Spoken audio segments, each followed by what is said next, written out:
నమస్తే, నేను మధు. రాజు ఎక్కడున్న రాజే, అది ఇంట్లో ఉన్న జైల్లో ఉన్న రాజే అంటూ అంబటి రాంబాబు గురించి సోషల్ మీడియాలో ప్రచారం జరుగుతుంది. మరి అంబటి రాంబాబు గురించి ఎందుకు ఇలా జరుగుతుంది? అసలు కోర్టులో ఏం జరిగింది?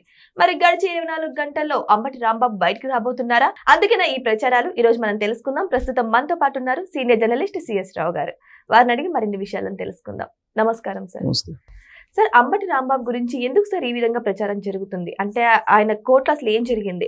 మరి గడిచిన 24 గంటలు ఆయన బయటకు వచ్చే ఛాన్సెస్ ఉన్నాయంటారా? ఇప్పుడు ఆయన బెయిల్ పిటిషన్ వేశారు, ఇంకొక వైపు ఏమో పోలీసులు కస్టడీ పిటిషన్ వేశారు. ఈ రెండింటి మీద వాద ప్రతివాదనలు జరిగాయి. ఈ సందర్భంగా బెయిల్ కావాలి అని చెప్పి డిమాండ్ చేస్తూ, బెయిల్ ఇవ్వమని చెప్పేసి అభ్యర్థిస్తూ అడ్వకేట్ అంబటి రాంబాబు గారి తరఫు నుంచి పొన్నవోలు సుధాకర్ రెడ్డి గారు మాట్లాడారు. ఆయన వాదనలో ఏమనిపించాయంటే, అంబటి రాంబాబు గారి మీద పెట్టినటువంటి కేసులు ఏవైతే ఉన్నాయో అవి తీవ్రమైనటువంటి కేసులు కాదు, 7 సంవత్సరాలకు పైబడి శిక్ష పడేటువంటి కేసులు కాదు, కేవలం 2 సంవత్సరాలు శిక్ష పడే కేసులేను, కాబట్టి మీరు బెయిల్ ఇవ్వండి అనేది ఆయన వాదన. బెయిల్ తీసుకోవడానికి బెయిల్ అర్హుడు నా క్లయింట్ అని చెప్పి ఆయన వాదించాడు. At the same time custody petition వేశారు. పోలీసుల తరఫు నుంచి వాదన చేసినటువంటి అడ్వకేటు, ఈయనకి అంతకుముందే కొన్ని కేసులు ఉన్నాయి ఈయన మీద. ఇప్పుడు లాటరీ కేసు, ఇది సంక్రాంతి సందర్భంగా లాటరీ చేసినటువంటి కేసు కాబట్టి ఈయన్ని కస్టడీకి ఇస్తే కనుక మరిన్ని వివరాలు వస్తాయి. ఆ అమౌంట్ ఎక్కడికి వెళ్ళింది, ఆ లాటరీ నిర్వహించి లాటరీ ద్వారా సేకరించిన డబ్బులు ఎక్కడి నుంచి వెళ్ళినాయి, లాటరీ కట్టినటువంటి వాళ్ళు ఎవరు, దీని మొత్తానికి చాలా ఉంది దీని వ్యవహారం, దీని అంతటిని కూడా బయటికి తీసుకురావాలి, కాబట్టి మా కస్టడీకి ఇవ్వండి అని చెప్పేసి వీళ్ళు పోలీసుల తరపు నుంచి వాదన వినిపించారు అడ్వకేట్. సో ఇరుపక్షాల వాదనలు విన్న తర్వాత జడ్జి 18వ తారీఖు వాయిదా వేశారు కేసు. 18వ తారీఖు అంటే మరి ఇంకా 24 hours అంతే కదా, రేపే కదా, ఇవాళ 17, రేపు 18. సో రేపు ఏం జరగబోతుంది అనేది ఆసక్తిగా ఉంది అందరికీ. అంబటి రాంబాబు గారు మరో 24 గంటలు బయటకు వస్తాడా లేదంటే జైల్లో ఉంటాడా అనేది చాలా ఆసక్తిగా అందరు చూస్తున్నారు. ఇవాళ అయితే వాదనలు విన్నారు. వాదనలు విన్న తర్వాత ఆయన జడ్జిమెంట్ని రిజర్వ్ చేసి పెట్టారు. అయితే దీనికంటే ముందు ఒక డెవలప్మెంట్ జరిగింది ఈ కేసులో. ఏంటి అని అంటే, అంబటి రాంబాబు గారు పిటిషన్ వేశారు, నేను జైల్లో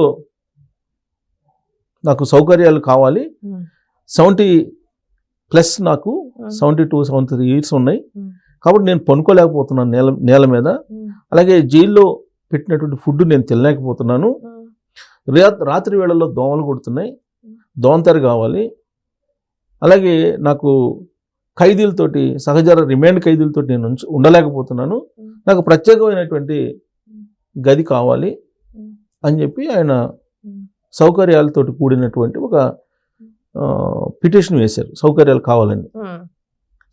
సరే, వీటన్నిటిని పరిశీలించినటువంటి జడ్జి, ఆయన మాజీ మంత్రి, ప్రజాప్రతినిధి, సుదీర్ఘకాలం పాటు రాజకీయాల్లో ఉన్నారు కాబట్టి ఆయనకి ఏం కావాలో ఆ ఫెసిలిటీస్ అన్ని ఇవ్వండి అని చెప్పేసి చెప్పారు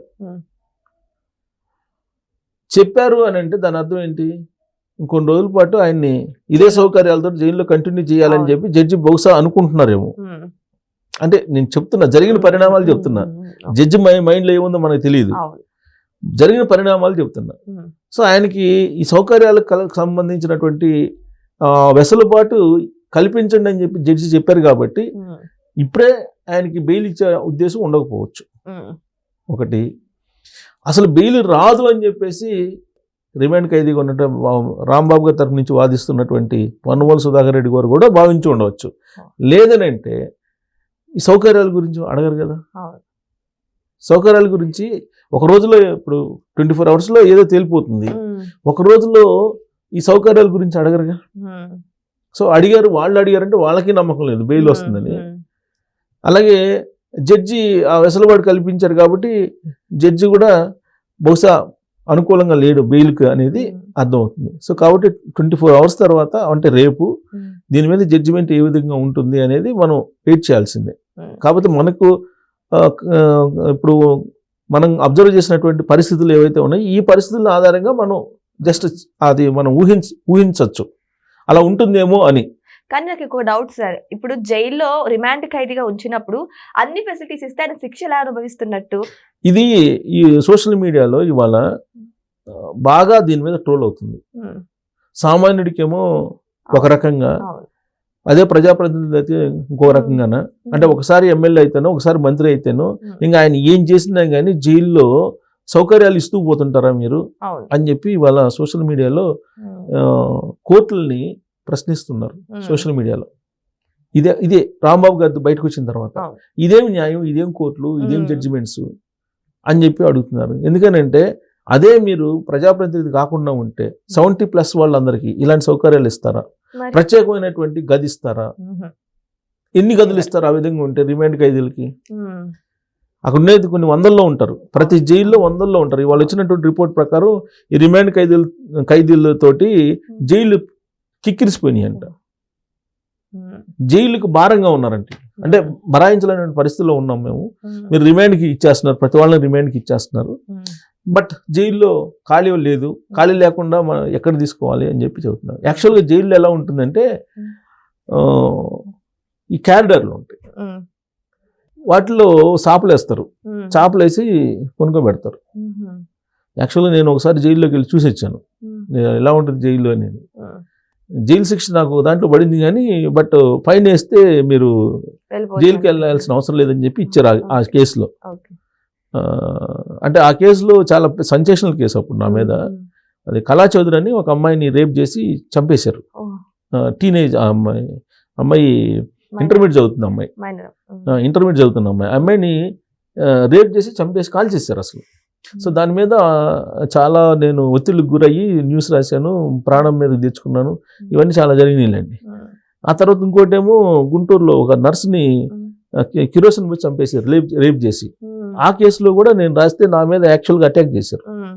సరే ఎన్ని అటాకులు చేసినా ఈ 30 సంవత్సరాల ప్రయాణంలో రకరకాలుగా సాహసాలు చేసి ఏదో మనం నిలబడి మనం చేయగలిగినంత సొసైటీకి చేసుకుంటూ వచ్చాం, అది వేరే విషయం.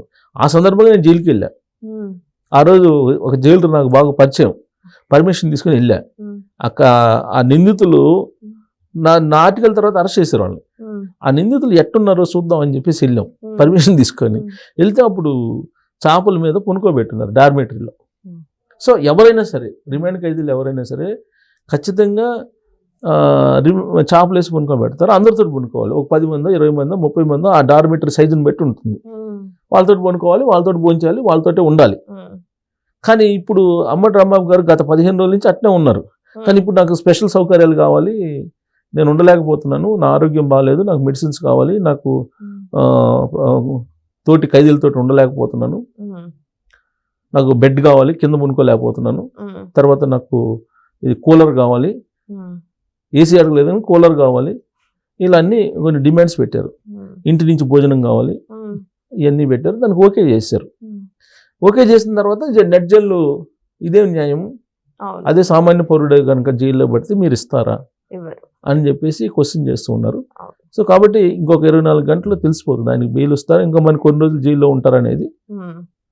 ఈ ఫెసిలిటీస్ ఇవ్వడం మీద మాత్రం కోర్టుల మీద బాగా సామాన్యులు సోషల్ మీడియాలో బాగా ట్రోల్ చేస్తున్నారు. ఇంకా ఇంట్లో ఉంటే ఏంటి, జైల్లో ఉంటే ఏంటి సార్? అదే అందుకే రాజు రాజే, ఎక్కడున్న రాజే, జైల్లో ఉన్న రాజే, బయట ఉన్న రాజే అని చెప్పి ట్రోల్ చేస్తున్నారు. అవును. సో ఏదేమైనా సరే అంబటి రాంబాబు విషయమై ఇప్పుడు నెక్స్ట్ డే ఇంకా ఆయనకు బెయిల్ వస్తుందా లేదా, మరి ఈ ఫెసిలిటీస్ అన్ని ఎందుకు బెయిల్ వచ్చే విధంగా ఉంటే అన్నట్టు కొన్ని క్వశ్చన్స్ అయితే రైజ్ అవుతున్నాయి. మరి రేపటి వరకు వెయిట్ చేసి చూద్దాం మరి అంబటి రాంబాబుకి బెయిల్ వస్తుందా రాదా అని. Thank you so much. Thank you.